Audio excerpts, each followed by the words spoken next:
Good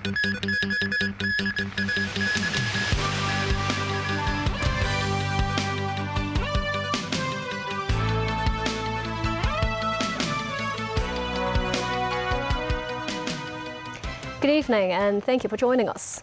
A barrister representing the government at the Wanfu Court's public hearing says private stakeholders should take a primary responsibility for the Tai Po fire.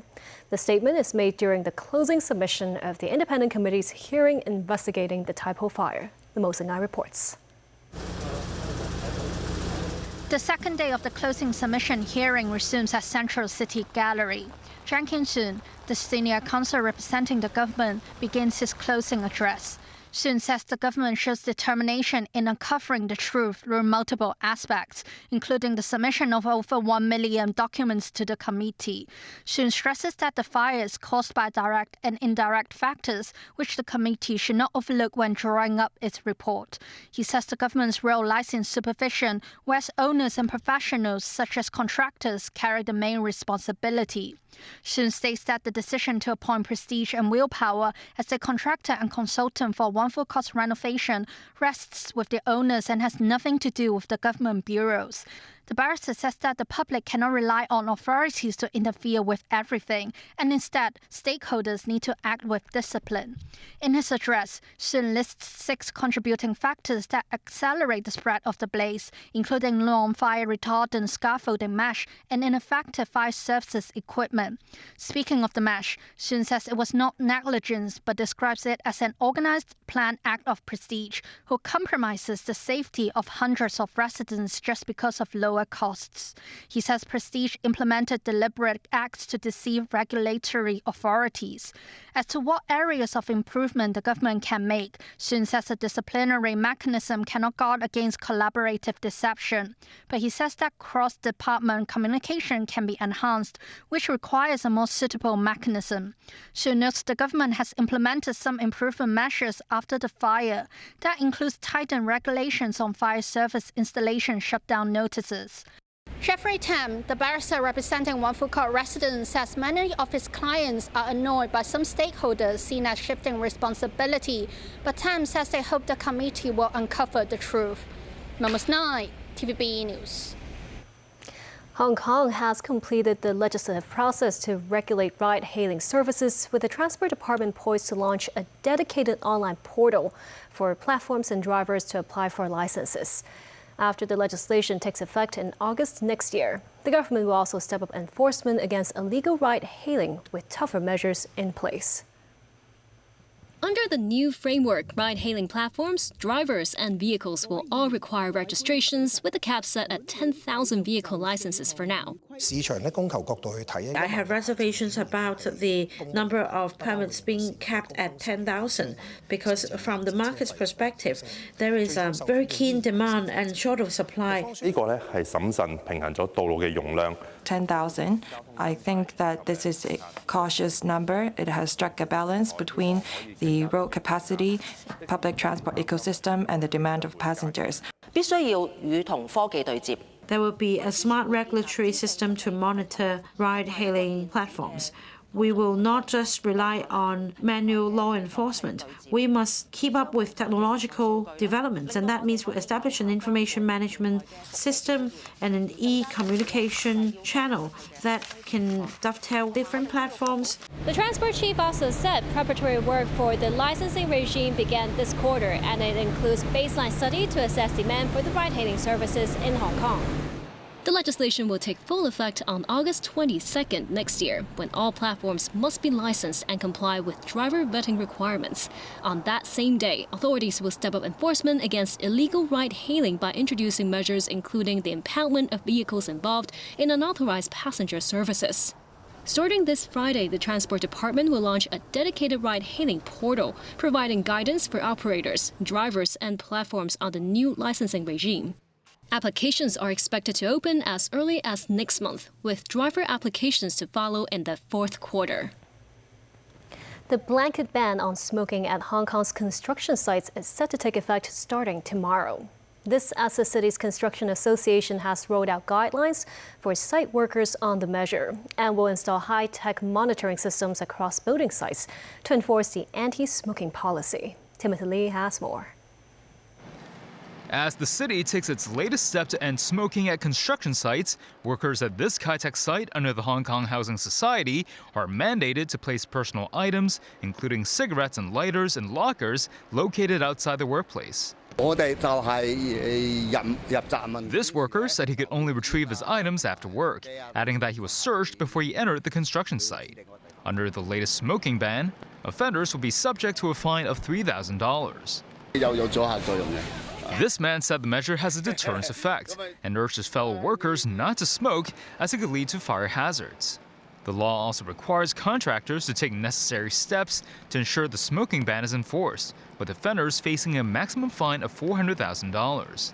Meanwhile, the Hong Kong Construction Association rolled out a series of guidelines pertaining to the measure.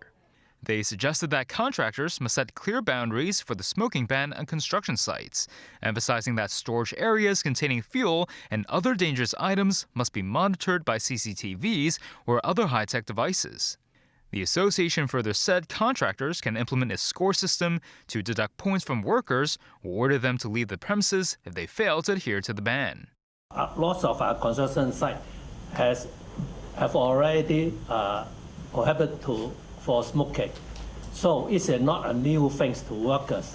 So I think there won't be a big change to all of our members to implement this guideline in the coming few weeks. Members of the Hong Kong Construction Association stressed the smoking ban does not target workers, as the same restrictions apply to contractors who commit smoking offenses at construction sites. Many members who are smokers themselves support the measure in hopes of not endangering the health and safety of workers at the workplace.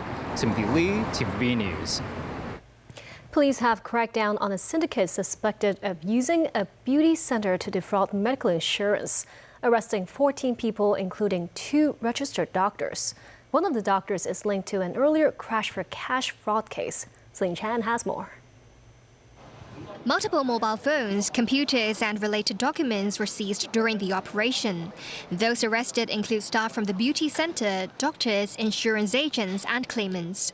They are suspected of conspiring to defraud insurance companies between last October and November, involving 9 false medical insurance claims amounting to about $114,000. The police said the syndicate used a beauty center to arrange for customers to receive cosmetic procedures like skin booster injections, which are not covered by their insurance policies, then falsely present these as insured medical treatments like wart removal to claim medical insurance payouts. The beauty center in question had submitted about 200 insurance claims to various insurers, totaling over $2 million. The authorities are investigating whether more suspicious claims are involved. Police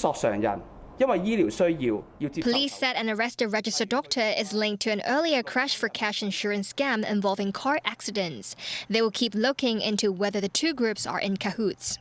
The police said they will keep collaborating with the insurance sector to investigate and crack down on insurance fraud and urge the public not to break the law.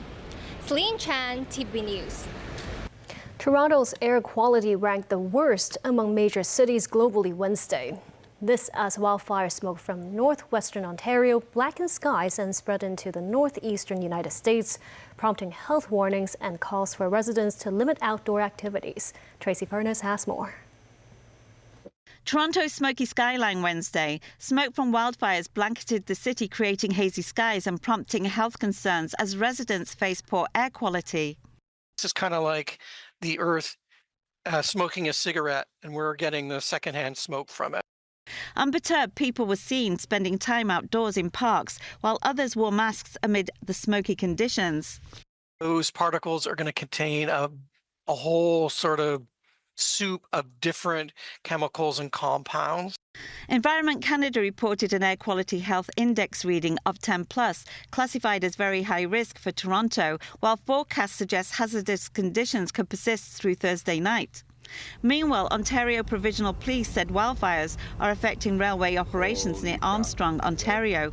Footage of a Canadian train crew surrounded by thick flames was posted on social media by Ontario Parliament member Saul Mamakwa. He said the crew members are safe. Officials said shortly before 6 p.m. Eastern Time Monday, 3 trains carrying combustible and flammable materials were stopped about 32 kilometres from Armstrong. More than 100 wildfires are currently burning in Canada, with winds carrying the smoke southeast. Tracy Furness, TVB News.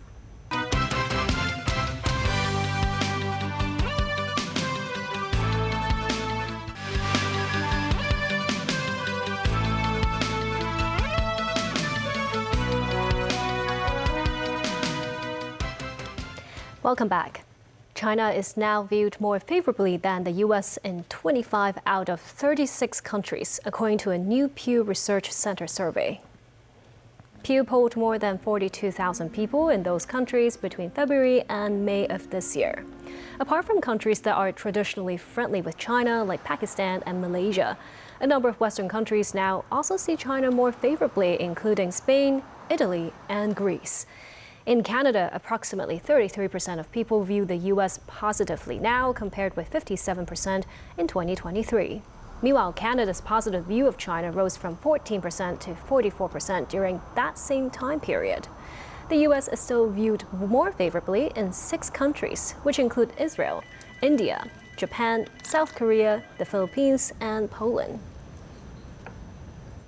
British Prime Minister Keir Starmer said that he was leaving the United Kingdom in better shape than I found it, as he fielded questions, criticism, and even a bit of praise from lawmakers in the House of Commons for the last time on Wednesday. Every Prime Minister knows when they take up the torch that the day will come when they have to pass it on. That day has come for me. This is the end of my political journey. In 6 years, went from historic defeat in 2019 to historic victory in 2024. And in 2 years in government, I leave the country in better shape than I found it. I am proud of everything that we have achieved. To all those in the gallery whose lives have been changed or improved by this Labour government, and all across the country who struggle to be seen or heard, you're the reason I came into politics. To my wife and children, I love you. Goodbye. Prime Minister, that's meeting President Zelensky. During Prime Minister's questions, Starmer said he was proud of his government's domestic policy achievements, including stronger protections for working people, a reduction in child poverty, a law designed to stop official cover-ups after tragedies, and higher defense spending. This year's World Artificial Intelligence Conference to open in Shanghai on Friday. We'll see about 60 humanoid robots assisting on-site services, evolving from mere exhibits into volunteers. Alina Wang has more. Humanoid robots will serve as official volunteers at the upcoming 2026 World Artificial Intelligence Conference. The event, themed AI Partnership for a Brighter Future, will see around 60 robots stationed across the conference venue. They're set to support public services, including handling on-site visitor inquiries and providing guided tours. The robot's ability is driven by the advancement in contextual large models over the past year, allowing these humanoids to go from merely being exhibits to now being put to work. They're also programmed to self-charge. Developers say they can be fully set up in just 2 minutes with a 10-hour battery life that supports a full day of service. The conference will open in Shanghai on Friday, and this marks the first large-scale deployment of such robots at a major exhibition. Alina Wang, TVB News. As the government sets out the city's own 5-year plan, Secretary for Financial Services and the Treasury Christopher Hui says Hong Kong and Shanghai are at different stages of development as international financial centers and are complementary in their roles. The National 15th Five-Year Plan has designated both Hong Kong and Shanghai as international financial centers, sparking debates over how the two cities should divvy up their functions and roles. Secretary for Financial Services and the Treasury Christopher Hui says the two financial hubs are already collaborating, describing the relationship as beneficial with no downside. He adds that Hong Kong can help mainland companies, including those based in Shanghai, expand overseas through its international financial platform. 國家定位邊好清晰嘅 He says the national positioning is very clear. Hong Kong is to consolidate its role as an international financial center, while Shanghai is building one. Hui says the two cities are at different stages of development and their roles complement each other, citing the gold market as an example. Hui says Hong Kong has never been afraid of competition and the key is to identify new engines of growth. Responding to Beijing's recent crackdown on illegal outbound investment and whether it could dampen trade sentiment towards Hong Kong, Hui says stronger regulations and enforcement would instead reinforce the city's long-term financial stability with greater clarity and confidence in the operating environment. Reflecting on his more than 6 years helming the bureau across 2 administrative terms, Hui says Hong Kong's next phase of development should focus on building a more diversified financial ecosystem, spanning equities, bonds, commodities, and other asset classes, while supporting the internationalization of the yuan and enhancing the competitiveness of the city's financial markets across the entire value chain. Hong Kong's first electric vehicle battery recycling facility held its opening ceremony today, ending the city's reliance on overseas disposal. It is expected to process 10,000 tons of EV battery packs annually from around 20,000 cars. Hiba Khan was there. Located in Tuen Mun Eco Park, the 100,000 square foot plant by Envision Greenwise will utilize automated technology to transform retired electric vehicle batteries into black mass. Black mass is a metal-rich fine powder containing high amounts of critical minerals, such as lithium, cobalt, and nickel, which can be used in the making of new EV batteries. All the black mass will be sent to the battery manufacturer, and then it can directly to retrieve all the material. It's better to mining of the coal, and so that's why this is very environment friendly to for the black mass to retrieve, and then after that we will send back to the China. The company aims to provide a localized and fully traceable closed-loop solution to EV battery recycling. The city no longer needs to export its retired batteries to Japan and South Korea, which was quite costly and caused more carbon emissions. In a video address at the ceremony, Chief Executive John Lee said that the plant creates a new driving force for Hong Kong's green economic development. Secretary for Environment and Ecology Jie Chin-wan said that there are currently over 170,000 EVs in Hong Kong, and it is believed that the facility will promote the development of green technology in the Guangdong, Hong Kong, Macau Greater Bay Area as EVs become more widespread. As the city marks a shift from a consumer to a circular economy hub for the green transport industry, representatives believe this facility will provide a high-value and safe way to recycle batteries. Hiba Khan, TVB News. Nearly 200 students and teachers from Guangdong, Hong Kong, and Macau took part in a 4-day Greater Bay Area Youth CPPCC simulation program.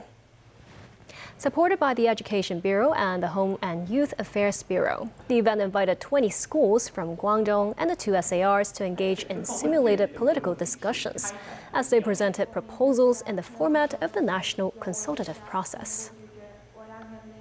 It's very inspiring because I think it's like a discussion we can freely talk about different topics about such as technology and science and culture.